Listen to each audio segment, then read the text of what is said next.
Eu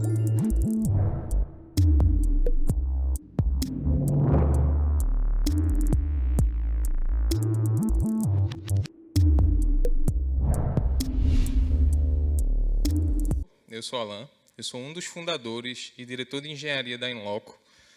Isso quer dizer que eu estou responsável aí por cerca de 80 engenheiros. A Inloco é uma startup que nasceu aqui em Recife, mais especificamente no Centro de Informática da Universidade Federal de Pernambuco, em 2010, que foi basicamente quando eu comecei o curso. E foi lá que eu encontrei outros 7 nerds. Na época, eu estava fazendo computação e encontrei esse grupo aí num projeto de faculdade. Lá, a gente conheceu uma teoria criada por esse senhor bem carismático chamado Mark Weiser. Mark Weiser foi um dos líderes técnicos da Xerox PARC. Muitos conhecem a Xerox por ter distribuído as impressoras em todo o mundo, mas eles tinham um ramo, uma branch, chamada Xerox PARC, que deu luz a uma inovação que a gente usa até hoje. Há várias inovações, entre elas o monitor colorido, nasceu na Xerox PARC. O mouse nasceu na Xerox PARC.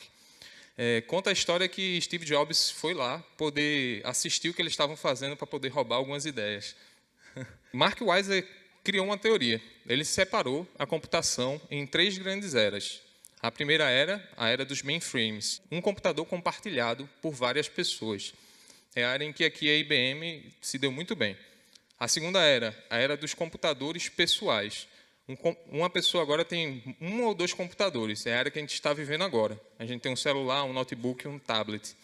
Nessa nova era, que Mark chamou de era da computação ubíqua, haverão milhares de computadores ao redor das pessoas, assim como a eletricidade é hoje. A gente tem aqui eletricidade ao redor de todo esse ambiente, tem eletricidade nos nossos bolsos, tem eletricidade no nosso pulso.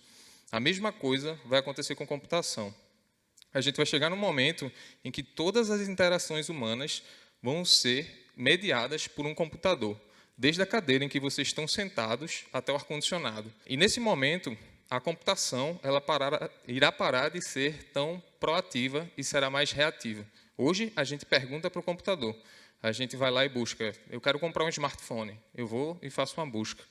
Nesse novo momento, o computador proativamente vai fazer algumas coisas. Vou dar um exemplo. Imagine que eu consiga entender que todos vocês estão aqui nessa sala e a gente está tendo uma reunião.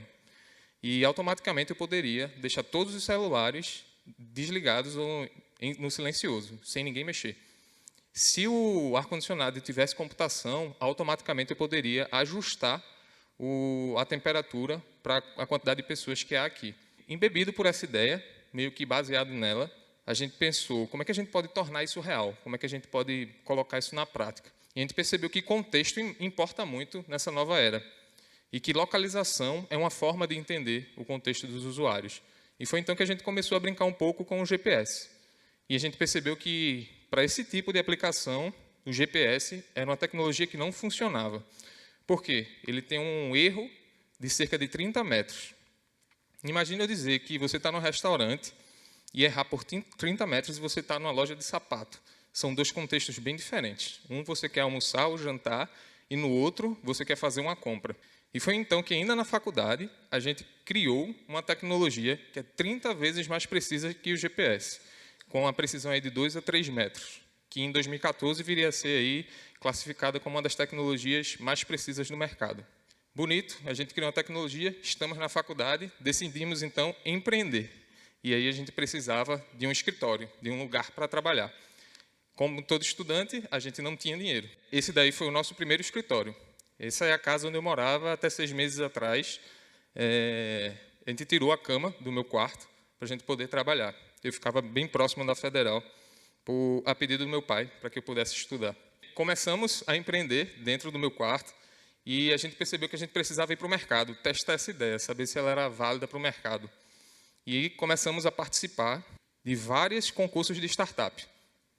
Inúmeros. A gente começou a ganhar alguns concursos, entre eles o Desafio Brasil e vários outros. E aí a gente percebeu, essa ideia vai dar coisa, tem coisa aí.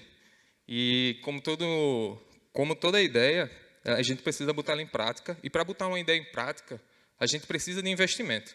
E foi então que a gente começou a tentar captar investimento. Jovens saídos da faculdade, sem nenhum histórico, claramente não iria dar certo. A gente recebeu 30 nãos, a gente bateu na porta de todos os possíveis investidores que a gente conhecia ou sabia. E foi então que, miraculosamente, 2 anos depois, alguém acreditou na nossa história, na nossa ideia, que foi o Buscapé. A gente foi investido nessa época pelo Buscapé, por Romero Rodrigues, o atual CEO do Buscapé na época. Tá, a gente tem um projeto, tem uma ideia, estamos com dinheiro, o que é que a gente vai fazer? E eu gosto de pontuar essa época aqui na Inloco como a odisseia de grandes erros. A gente primeiro pensou, vamos resolver uma dor do usuário. Vamos criar um aplicativo de shopping para que as pessoas não se percam mais no shopping. E, claramente, isso vai dar muito certo. Deu muito errado. Deu muito errado porque ninguém queria pagar por isso. O dono do shopping não queria pagar. O usuário final não queria pagar. Bem, vamos pensar mais grande. Vamos testar, então. Imagine que a gente pudesse criar um Google Maps dos ambientes fechados. Botar todos os aeroportos, todos os shoppings, todos os cinemas. Claramente, a gente errou de novo. A gente tinha um problema de operação e de escala e o mercado não estava pronto para isso. Não sabíamos ainda também que cliente iria usar isso.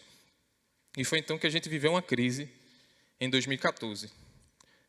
Tínhamos uma grande ideia, mas até agora ela não tinha se provado economicamente. Bem, e foi então que a gente olhou para dentro, olhou para o nosso investidor, no caso o Buscapé, e a gente percebeu que eles sabiam fazer alguma coisa muito bem, que é entender o comportamento online das pessoas. Por exemplo, quando você busca alguma coisa na internet, vou buscar uma geladeira e vou lá no Buscapé. Provavelmente, ou você está no momento de comprar, ou logo mais você vai fazer aquela compra. Imagine eu poder fazer isso através do entendimento das pessoas no mundo físico. E foi então que a gente fez uma pergunta. O online entende muito do comportamento do consumidor, mas ele não entende do comportamento online do consumidor. Imagine aí do exemplo que eu dei aí da geladeira. Se eu pudesse entender que a pessoa tinha ido na Ricardo Eletro, e claramente ela voltou depois para buscar uma geladeira. E foi depois dessa pergunta que a gente criou um produto chamado Inloco Media, que é uma plataforma de anúncio com essa capacidade de entender o comportamento offline do consumidor. Eu vou dar um exemplo desse case, que é o case da IASG. Foi uma campanha que a gente criou para pessoas que tinham visitado, pelo menos uma vez, outras escolas de inglês no mês passado. Claramente, a pessoa estava procurando outras escolas de inglês. A gente tirou o risco da publicidade por entender o momento certo e a hora exata de ativar o usuário, não incomodando o usuário e trazendo um valor muito grande para a marca.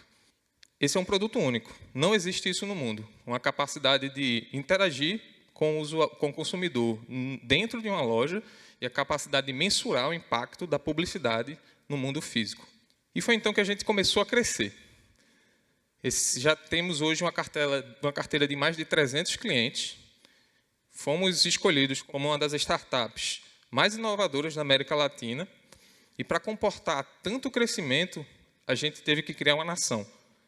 Em 9 meses, saímos daqueles 8 nerds para 170 pessoas. Vou parar um pouco aqui a nossa história, porque eu parei um pouco esses momentos para pensar no impacto que isso tem no ecossistema. E eu me lembro de uma aula que eu tive de geografia na 8ª série, em que o professor falou: o Brasil tem um problema, e esse problema é de fuga de cérebros. As pessoas inteligentes estão saindo do Brasil para ir para Estados Unidos, Europa, onde os desafios estão lá. E parando para fazer uma autoanálise do papel da Inloco para o ecossistema, um deles claramente a gente está retendo talentos. A gente trouxe gente do MIT, do Facebook, do Google, tanto retendo quanto atraindo. Bem, isso é só a nossa nação. A gente precisa também de um novo lugar para ficar. E foi então que a gente teve que achar um novo escritório. Isso aí é um prédio que fica na frente do Marco Zero, provavelmente vocês conhecem, e hoje é todo habitado pela Inloco. Outra pausa que eu queria fazer aqui isso é icônico, isso marca uma nova era da economia, que já vem sendo transformada aí pelo Porto Digital, porque isso era um prédio de um antigo banco, e hoje é uma startup. Como todo empreendedor, a gente é ousado e não sabe o momento de parar. E como todo recifense, a gente é bem megalomaníaco. O nosso próximo passo é levar essa tecnologia que é única no mundo, daqui de Pernambuco, do Nordeste, para o mundo todo. Muito obrigado.